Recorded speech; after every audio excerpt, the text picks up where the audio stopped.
রাজধানীর ৮০% এলাকায় কংক্রিটের দখলে, জলাশয় আছে মাত্র ৮%। এতে সূর্যের তাপ শোষণ করতে পারছে না এই নগর, ফলে রাজধানী হচ্ছে উত্তপ্ত। বিশেষজ্ঞরা বলছেন, অপরিকল্পিত উন্নয়ন রাজধানীকে বসবাসের অযোগ্য শহর বানিয়ে ফেলেছে। পরিবেশ বান্ধব নগরী গড়তে ব্যর্থ সব সরকারি সংস্থায়। হাবিব রহমানের প্রতিবেদন। চারদিকে শুধুই ইটপাথর, নেই কোনো সবুজের উপস্থিতি, নেই কোনো জলাশয় আর খালবিল।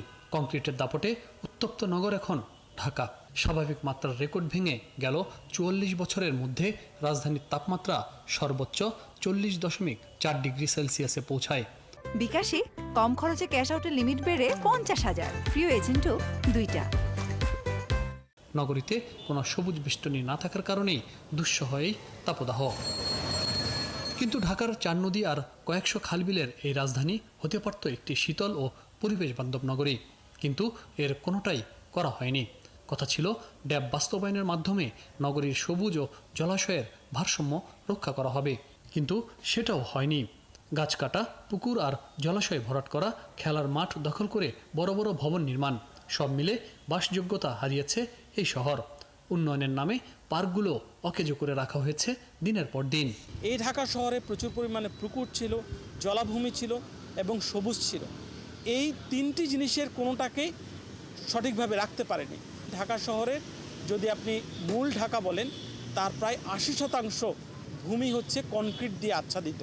এখন কনক্রিট দ্বারা আচ্ছাদিত জায়গায় আপনি কখনো এরকম একটা শীতল শহর বা ভালো শহর আপনি পেতেই পারেন না। নগর পরিকল্পনাবিদরা বলছেন, শহরকে শীতল করার উপকরণগুলো ধ্বংস করে বরং উত্তপ্ত করার উপকরণই বাড়ানো হচ্ছে।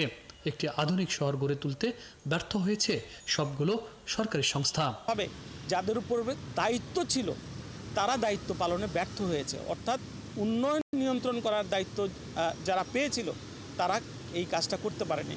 প্ল্যান করেছে, প্ল্যানের বাস্তবায়ন করেনি। গবেষকরা বলছেন, ইটপাথর সূর্যের তাপ এখন আর শোষণ করতে পারছে না এই নগর, ফলে তাপ ফিরে আসছে ভূখণ্ডে। সে কারণেই এই নাবিশ্বাস পরিস্থিতি। আমাদের বনায়নটা কমে গেছে, আমাদের বনায়ন কমেছে, কনক্রিটের ব্যবহার বেড়ে গেছে এবং রাস্তাগুলো সব পেভমেন্ট। এখান থেকে কিন্তু যখন সূর্যের ইয়েটা পড়ে, হিটটা, এটা কিন্তু রিফ্লেকশন, এই জন্য রাস্তা দিয়ে হাঁটা যাচ্ছে না। নগরবিদদের মতে রাজধানী ঢাকাকে বিকেন্দ্রীকরণ করতে হবে, নগর থেকে জনসংখ্যার চাপও কমাতে হবে। অপরিকল্পিত এই নগরে বাধাহীনভাবে বায়ু প্রবেশ ও বের হবার সুযোগও রাখা হয়নি। সুউচ্চ ভবনে ঢেকে দেওয়া হয়েছে পুরো নগর। হাবিব রহমান, ৭১, ঢাকা।